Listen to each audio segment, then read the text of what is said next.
যুবক, আমি তোমাদেরকে মেন করে বলছি, আমার যত ভয়, আমার যত চিন্তা তোমাদেরকে নিয়ে। কারণ এই যে মুরব্বী আমার দাদু ভাইরা আছে, এদেরকে ওয়াজ শোনানোর প্রয়োজন নেই, কারণ তাদের হৃদয় খুঁড়লে দেখা যায় আল্লাহ আল্লাহ রসুলের প্রেম ভালোবাসায় ভরা। আর তোমাদের অন্তর খুঁজলে, ম্যাক্সিমাম যুবক যুবতীর অন্তর খুঁজলে দেখা যায় হিংসা, নোংরামি আর আত্মগরিমায় ভরা। কথা বলেন? আপনাদের বাচ্চারা কি দেখলে সালাম দেয়?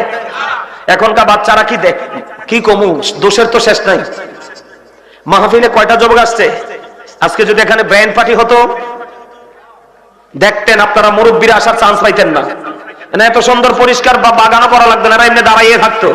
অথচ আল্লাহ রাসূল বলেছেন, the music and musical instrument will be increased.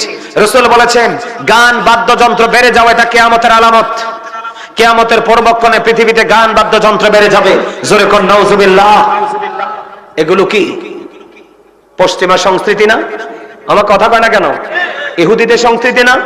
আমাদের সংস্কৃতি হলো অনেকগুলো, এর মধ্যে আজকের মাহফিল একটা। কথা বলেন না কেন? মুমিনের জন্য এলাকা ভিত্তিক এই শীতের মৌসুমে মাহফিল হলো তার একটা অত্যন্ত একটা প্রেমের ভবন। কথা বলেন? কিন্তু এখন আমাদের ছেলেদেরকে আমরা নিরুৎসাহিত করতেছি। কেন? ধর্মীয় শিক্ষা না থাকার কারণে। আমরা বাবা মা হয়েছে ঠিকই, কিন্তু আমরা আমাদের দায়িত্ব যথাযথভাবে পালন করিনি।